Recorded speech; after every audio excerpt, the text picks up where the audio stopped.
Hey you guys, it's Peter, and welcome to my channel, Peterisms, where I tell stories of my life and just little things that I have learned as I have grown into the person that I am today. And it feels surreal that this is the first meditation video that I am, well, first video over here that I am doing in 2025. I can't even believe that it's 2025. I saw this thing come up on Instagram the other day, and it said something like, we are just as close to the year 2000 as we are to the year 2050. Does that not seem completely surreal? I have this like memory of myself like being in the back of a classroom. I would have been 8 years old, because I can remember myself writing on a paper, you know, like the date and then 1980. I can see I was in the very back row, and I can remember the window was over there and it was like snowing outside. I can remember it. I can remember it was like, and I wrote 1980 on my paper. Is that not so surreal? And now here we are, you know, it's 2025. It's a new year. And I think, you know, it's interesting because I think people have so many different conflicting ideas about going into the new year, and they have so many hopes and dreams. I think a lot of people make resolutions, which I think do whatever you want to do. I make a goal list every year. You know, incidentally, my sobriety birthday just happens to fall on the 17th. I celebrated 30 years. And so on my sobriety birthday, I usually make a list of like goals that I want to achieve the next year. And I do go back and I look at, you know, the ones that, like, what were my goals from the year before. I usually make a list of, like, I mean, tons of goals. One year I did, like, a whole notebook and stuff. And I had, you know, physical goals and, like, philosophical goals, emotional goals, spiritual goals, you know, career goals. I had financial goals. I had, like, relationship goals. I had, like, everything listed in this notebook. And, like, I wrote it all out, and then I didn't follow up with it, you know. I have a friend of mine. She's very, very successful in life, and also just very cool. And I can remember years ago, she read the book The Secret, and I had read the book The Secret, and we were talking about it. And I can remember sitting right downstairs. I was sitting outside on the front porch, but I was sitting like on the step, and we were talking about it. And I said, you know, I mean, a lot of things come easy to her in life. And I said, you know, it's easy for you to say that because you've had a lot of opportunities, blah, blah, blah, blah, whatever. I mean, I've had a lot of opportunities, but she's had like tons, right? She's also had a lot of hardships in her life. And she goes, that's no excuse for you not to believe that The Secret can work for you, you know? And the idea of The Secret is that if you visualize something or you believe it to be true, it'll happen for you, right? That's the shortened version of it. I mean, there's a whole book. But anyway, so we were talking, I think the book is by Rhonda Byrne. So, but it's an old philosophical idea of the law of attraction. And she goes, do you keep a list of, like, the things you want in your life? And I said, I do. And I said, but, like, you know, she said, how many things are on the list? I think I had, like, 10 things on the list at that point. And I said, so we were going over the list, and she said, how often do you look at the list? And I said, I don't know. I haven't looked at it in, you know, I don't know, a week or something like that. She goes, oh, no, you have to look at it every day. And I said, what do you mean? She goes, you have to look at the list every day, like several times a day. Like, you have to believe that for yourself. You have to believe those things are going to happen. You know, you have to believe that you can achieve those things. You know, and then I started doing that. And that whole idea of visualization really worked. You know, but what I had to realize was that sometimes God or the universe doesn't necessarily have planned for me the things in the way that I thought it would be, right? So, for example, I'm going to use this as an example. You know, like, okay, anyway, let's say, like, you, like, you know, like, on your wish list or your goals or dreams that you want to accomplish, you want to, you know, like, have, like, you want money problems to go away, right? Okay, so you're like, please, like, I want financial security. I don't want any money problems. That doesn't necessarily, I think in my youth, or with The Secret, I thought that was going to be like a $20 million check showing up in my mailbox. Okay, well, who does that happen for? Very few people. But then what would happen is, like, I'd be, like, so focused on it, like, you know, financial freedom, financial freedom, financial freedom. And then what happened would be, I would get, like, a bill out of the blue for, like, $400. And I would be like, okay, I'm, like, so focused on financial freedom, and now all of a sudden I have this bill that I don't even know how I'm going to pay, right? And then I would, like, you know, go through stuff, and I'd be like, okay, well, if we don't go out to dinner this week, and we don't do this, and we kind of move things around, and I don't need these things. I was going to buy these things, but I don't really need them, you know? And so then ask yourself, what's the difference between wanting and needing, and things like that. You change your concept about buying and purchasing things, or where you're spending your money, or balancing, you know, it's where you start budgeting money and balancing money. And then what you realize is, over the course of, like, a couple weeks or a couple months, they've actually saved quite a little bit of money by going through that experience. That you've learned through that experience how to like be financially free. So financial freedom doesn't necessarily, when we think about The Secret or we think about goals that we want for the next year, it doesn't necessarily always come in the form of a $20 million check.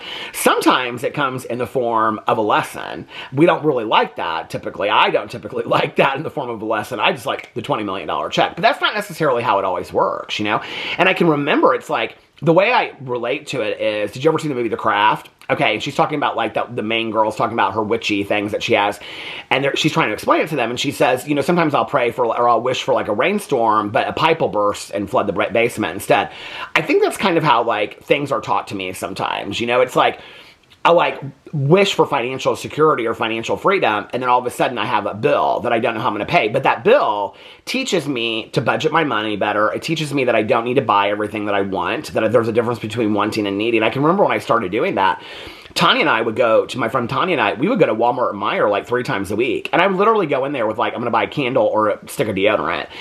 Like what, $5 max? And then I would come out of there and it's like 3 times a week I was spending between $60 and $100 on what? On crap that I didn't need. And in that moment, it kind of made me feel a little bit better. When I started working on paying off debt and budgeting my money and whatever, I can remember I would go in and I would pick up something. I would ask myself, do you need this or do you want this? And if I didn't need it, I didn't buy it. I can remember Tanya even saying to me, you make it through the whole store and you buy like one thing or you don't buy anything at all, you know? It's nothing for me now to go shopping with one of my friends and not buy anything. Some days I do. Some days I'm completely good at that. Other days I might go in there and I might want to buy some things. And I'm okay with asking myself, is this a want or a need? Well, this is a want and today I want it and today I can afford it. But it took me a long time, you know, to like kind of go through that. And I learned that lesson from a bill that I don't even remember what it was, that I didn't know how I was going to pay at the time, you know. So financial freedom and security came through learning a lesson, you know, that I didn't want to have to learn. But I think sometimes that's how, I think it's being open to the lesson. It's being open to the process. So whatever your goals are the next year, and I think that we should set goals and we should set, you know, if you want to set resolutions. The reason why I don't set resolutions is I feel like resolutions are resolute, okay? They're like, this is what I'm changing. I'm going to go to the gym every day starting January 1st. And then it's like January 4th and I missed 2 days. And then I'm like, screw it. Like I already missed 2 days. Like that resolution is done. I'm not doing that anymore, right? And I think that that's what happens to me, is that I just like, then I get away from my resolutions. I used to do resolutions, you know, when I was younger. I don't do that anymore. Now I set goals for the year. And I set like measurable, achievable goals that are like, I want to lose like a certain amount of weight by a certain amount of time. This is how I'm going to do it. This is my plan to do it. This is what I want to do. And then I can ask myself at the end of January, have you done these things? No, you haven't done these things. Okay. Like your measurable goal is that you're failing at this, or your measurable goal is that you're succeeding greatly at this. You're doing those things that you wanted to do. Maybe you need to change a little bit. Or maybe my goal is that I want to save $5,000 by the end of the year, you know? How are you going to do that? How much do you have to save a month? What do you want it to look like? Things like that. Goals are achievable, but you have to have a plan in place for how to achieve your goal. If you have a goal that you want, ask yourself, the next thing after that goal should be, what is my plan to achieve that goal? And then once you have that plan in place, ask yourself, you know, and keep it, like I keep mine in the phone. Ever since I had that conversation with my friend, and she's like, oh, I look at my secrets wish list. I mean, I look at it like, she's like, I look at it like 5-10 times a day. And I started to. My goal list now and how to achieve that goal list, I mean, it sometimes ends up on my like daily lists that I make, you know, I have to do this today, I have to walk, I have to do this, blah, blah, blah, whatever. And so like, you know, and like, I mean, I even have savings accounts where like, if I find like change around the house, I'll just like take it to the bank and I put it in that certain specific savings account, you know, and that's a good way to save money. And then once I hit a certain, I always leave like $100 in that account. Once I hit like $200, I take $100, I put it into another account. You know, it's always kind of like a fun game a little bit as far as savings.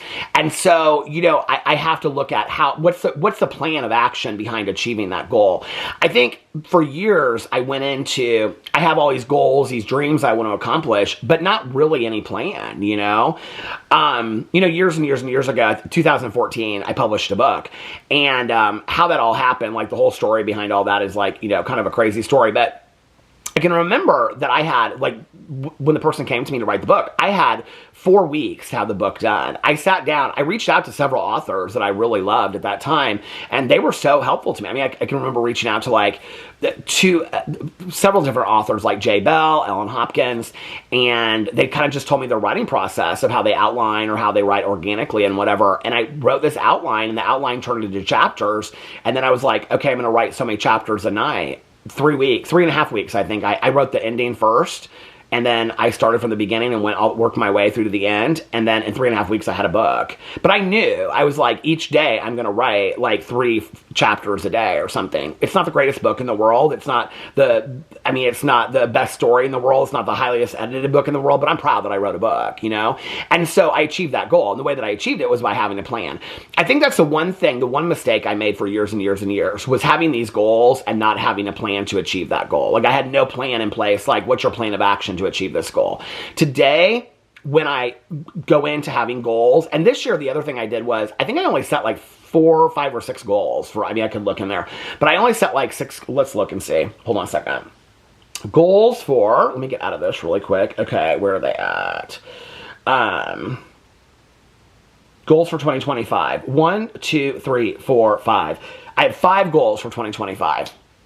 Last year, I think I set like 11 goals or something like that, 10 or 11 goals. So I like shortened it this year. I was like, what are the things that really matter? Like my weight and my health being number 1, and like my physical being number 1. Like that's the thing I really want to focus on the most going, into 2025. And that this is the other thing I did with that is that I have 3-month goals. So I have 3-month, 6-month, 9-month, and 12-month goals within that like physical thing, like the things that I want to do. And that's not just about my weight. That's about like walking goals, how long I'm walking, for how long I'm walking, or how far I'm walking. Also, it has to do with like dentist and doctor's appointments and getting certain, preventative medicine checks and things like that. So I have like different things I want to do, and they're at those goals, right? And I think that that's important as well. I have measurable goals. So I think it's important, whatever your goals are for the next year, don't just make a resolution and be like, this year my resolution is that I'm going to be happier. Well, what's your goal to be happier? What are you going to do to be happier? What makes you do you even know what makes you happier to know if you're doing that, if you're not doing it? And I think that's a question I had to ask myself because I don't even think that I knew, All right, let's go into 2025 reading a meditation, first of all, or second of all. So anyway, let me know if you're doing goals list or resolutions or what you do in the comment section below. I almost went to the very end. And I was like, nope, we're at the beginning. Should we read the one from yesterday? Since the new year, let's read the one. This day, January 2nd, is healthy limits. Let's read for January 1st, the new year. You ready? Okay. I did not even read this one yet. Make New Year's goals. Dig within and discover what you would like to happen in your life this year. This helps you do your part. It is an affirmation that you're interested in fully living life in the year to come. Goals give us direction. They put a powerful force into play on a universal conscious and subconscious level. Goals give our life direction. What would you like to happen in your life this year? What would you like to do to accomplish? What good would you like to attract into your life? Oh, that's a good question. What particular areas of growth would you like to have happen to you? What blocks or character defects would you like to have removed? I just want to say this because I'm thinking of this, but I'll show it on my Peter Does Stuff channel. I also bought like a regular calendar book, but this year I bought like one of those calendar journal books that has like what spiritual goal are you working on this week? What physical goal are you working on this week? Did you achieve it? And things like that. Because I was like, this will really help. That kind of like thing really helps me a lot. So I wanted to say that. What blocks or character defects would you like to have removed? These are all really good questions. What would you like to attain? Little things and big things? Where would you like to go? What would you like to have happen in friendship and love? What would you like to have happen in your family life? Remember, we aren't controlling others with our goals. We are trying to give direction to our life. What problems would you like to see solved? What decisions would you like to make? What would you like to happen in your career? I might write these down and then like journal all these. These are good questions. What would you like to see, or not journal, but like make a list of what I think about all these, like write out these answers. What would you like to see happen inside and around? I'm just not a journaler. That's why I say that. What would you like to see happen inside and around you? Write it down. Take a piece of paper, a few hours. I feel like a psychic right now. Take a piece of paper, a few hours of your time, and write it all down as an affirmation of you, your life, and your ability to choose. Then let it go. Wow. To let it go and just be like, okay. Take shape. Certainly, things happen that are out of our control. Sometimes these events are pleasant surprises. Sometimes they are of another nature. But they are all part of the chapter that will be this year in our life and will lead us forward in the story. The new year stands before us like a chapter in a book, waiting to be written. We can help write that story by setting goals. Today, I will remember that there is a powerful force motivated by writing down goals. I will do that now for the year to come and regularly as needed.